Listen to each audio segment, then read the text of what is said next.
கர்த்தருடைய பிரசனாமத்துக்கு மகிமை உண்டாவதாக. இன்று நாம் தியானத்துக்கு எடுத்துக்கொள்ள இருக்கிறதான வேத வசனம் ஆதியாகமம் புஸ்தகம் 3ஆம் அதிகாரம் 8ஆம் வசனம். பகலில் குளிர்ச்சியான வேளையிலே தோட்டத்தில் உலாவுகிற கர்த்தருடைய சத்தத்தை கேட்டார்கள். ஆமேன். சிருஷ்டிப்பின் முதல் மனிதன் பாவம் செய்த போதிலும் அவன் மீது தேவன் கொண்டிருந்த அன்பு சற்றும் மாறவில்லை. தவறு செய்த மனிதன் மீது தேவ அன்பு செலுத்தினபடியினால் மறுபடியும் இவர்களை சந்திக்க வந்தார்.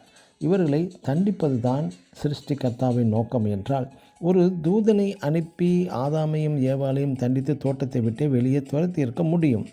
ஆனால் இங்கு உலாவுகிற என்ற ஒரு வார்த்தை மூல பாஷையில் பார்த்தால் வழக்கமான முறையில் உலாவுதல் என்று பொருள்படுகிறது. ஆகவே தேவன் ஏதேன் தோட்டத்தில் எப்போதும் போல், அதாவது வழக்கமான முறையில்தான் தம்முடைய பிள்ளைகளை சந்திக்க வருகிறார். சில வீட்டில் தங்களது பிள்ளைகள் தவறு செய்யும் பட்சத்தில், குறும்பு செய்யும் பட்சத்தில் ஓடி வந்து பெற்றோர்களை குழந்தைகளை அடித்து திருத்துவார்கள்.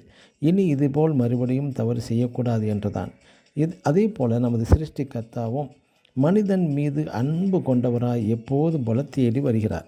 அந்த வேலை பகலில் குளிர்ச்சியான வேறு வேலை, கூல் ஆஃப் த டே என்று உள்ளது. இதை எபிரேய பாஷையில் பார்க்கும் பொழுது குளிர்ச்சி காற்று என்றும் உள்ளது. தேவன் தோட்டத்தில் உலாவிய போது குளிர்ந்த காற்று வீசியிருக்கக்கூடும். தேவன் மனுஷனோடு விரும்பும்போது குளிர்ந்த காற்றோடு தான் வருகிறார். பாவம் மனிதனை ஆறுதல் படுத்த வருகிறார். இலைப்பாறுதலின்றி ஓடி ஒளிந்த மனிதனை சாந்தப்படுத்தவும் நமது அன்பின் கர்த்தாவாகிய இயேசு வருகிறார். ஒரு அருமையான சந்தர்ப்பத்தை ஆதாம் நழுவ விட்டுவிட்டான். தனது தவறு நடந்துவிட்டதே என்று ஒரு மனஸ்தாபம் வரவில்லையே அவனுக்கு. அதற்கு பதிலாக தவறை ஏவாள் மீது போட்டு தப்பிக்க பார்க்கிறான்.